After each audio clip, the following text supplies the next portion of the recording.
In this video, we will study about rhizophore in Selaginella. Selaginella plant is member of Pteridophyta. Its main plant body is sporophyte. Diploid constitution. So this is diploid in genetic constitution. Its plant body is differentiated into root, stem, and leaf, and it has a structure which is called as a rhizophore. Now in this video we will study in detail about a rhizophore. Morphology, anatomy we have studied in the previous videos, and link will be shared in the description box. So we can see this is the plant of Selaginella, which is called as a sporophyte. So this is diploid in genetic constitution. So we can see here this is the stem of Selaginella, which is bifurcating like this at places, and this part of the bifurcation here, this is called as angle of bifurcation. From this point we can see here rhizophores, they are arising. These are rhizophores. So they are arising from this angular, this part is angular meristem. What is meristem? जो cells हमेशा divide करेंगे और redivide करेंगे, और we can say meristematic cells are cells which have capacity to divide and redivide. तो वो जो angle से मेरिस्टेमेटिक एरिया है, वहाँ से राइजोफोर का ओरिजिन हो रहा है. हम देख सकते हैं कि ये यहाँ तक ये राइजोफोर है. तो नीचे आके ये जो एरिया है इसको हम रूट सिस्टम बोलेंगे. कि जैसे ही ये राइजोफोर ज़मीन के कांटेक्ट में आएगी और यहाँ से ऐसे रूट सिस्टम डेवलप हो जाएगा. तो ये हो गया रूट सिस्टम, और this part is rhizophore. So we can see here in this diagram कि राइजोफोर्स जो हैं वो नीचे की तरफ जा रही हैं. So they are positively geotropic.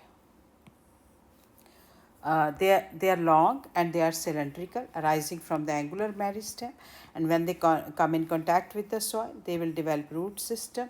So हम इनको कह सकते हैं rhizophores are colorless, prop like structures. Prop का मतलब है कि वो पूरे प्लांट को सपोर्ट दे रही हैं, पिलर की तरह एक्ट कर रही हैं, उसको जैसे हम कह सकते हैं खड़ा रखने में हेल्प कर रहे हैं.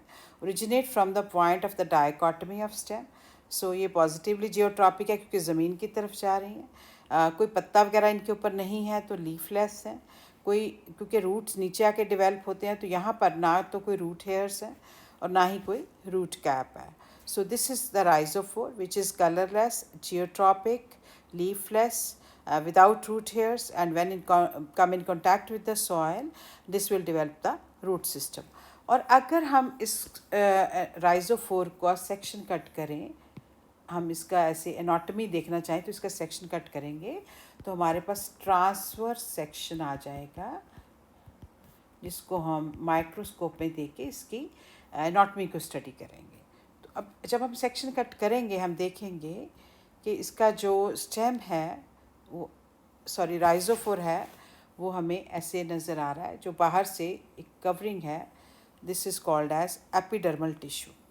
तो अगर हम एपिडर्मल टिश्यू को देखें तो ये ऐसे बना हुआ है थिन वॉल्ड सेल्स का, और इसके आसपास यहाँ पर हम देखेंगे प्रोटेक्टिव कवरिंग होगी which is called as cuticle, जो इसको प्रोटेक्ट करती है. तो एपिडर्मिस जो है वो थिन वॉल्ड सेल्स का बना हुआ है, और एपिडर्मिस के अंदर आ गया ये वाला जोन जो है पूरा कॉर्टेक्स का. तो हम कॉर्टेक्स में देखेंगे कि ये जो बाहर का जोन है ये वाला, this is made up of thick walled cells, और ये वाला जो बना हुआ है this is made up of thin walled cells. तो अब हमने इसके सेल्स को बनाना कैसे है, जैसे अगर हमने ये थिक वॉल्ड सेल्स बनाने हैं तो ऐसे सेल बना के हम इसको डबल वॉल कर सकते हैं. या हम इसको एक मोटी पेंसिल से ऐसे मार्कर से शो कर सकते हैं। तो ये थिक वॉल्ड हो गया। अब जो अंदर के सेल्स हैं जो थिन वॉल्ड है, तो उनको हमने थिन वॉल्ड बनाना है। ऐसे करके बनाएंगे हम थिन वॉल्ड। तो ये कॉम्पैक्टली अरेंज सेल्स हैं। तो ये जो जोन हो गया इसके एपिडर्मिस के नीचे, इसको हम बोलते हैं कॉर्टेक्स। जो बाहर वाला जोन है, this is made up of thick wall tissue. Sclerenchymatous जो अंदर वाला जोन है, this is made up of parenchymatous. तो इसको हम जो बाहर वाला जोन है, इसको हाइपोडर्मिस भी बोलेंगे, क्योंकि जो भी चीज़ नीचे है एपिडर्मिस से उसको हम हाइपो मीन बिलो डर्मिस। अब ये हो गया इसका steel part, xylem part, which is delimited from the cortex zone, means separated from the cortex zone by means of a layer. This is called as, हम इसको बोलेंगे एंडोडर्मिस।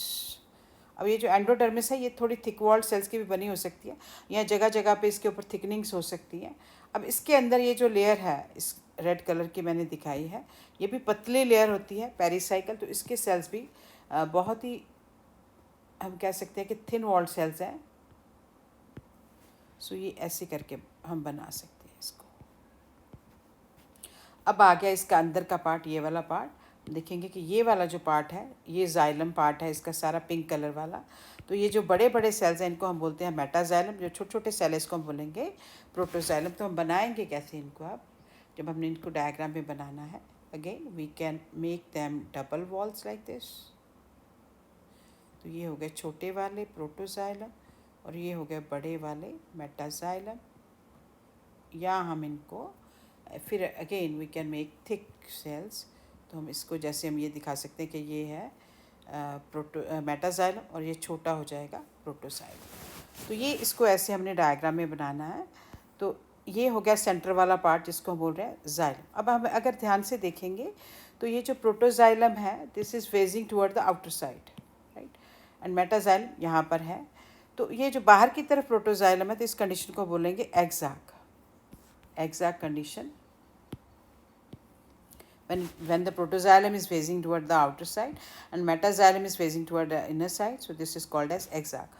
और इसके आसपास यहाँ पर हम देखेंगे ये है, इस जो इसको सराउंड कर रहा है, ये फ्लोएम टिश्यू है।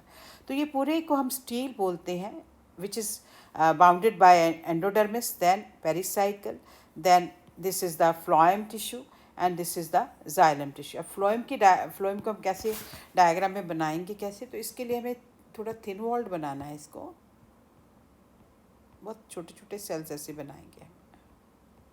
तो ऐसे इनके सेल्स को हम बना सकते हैं। तो ये है phloem, and this is all about anatomy of राइजोफोर।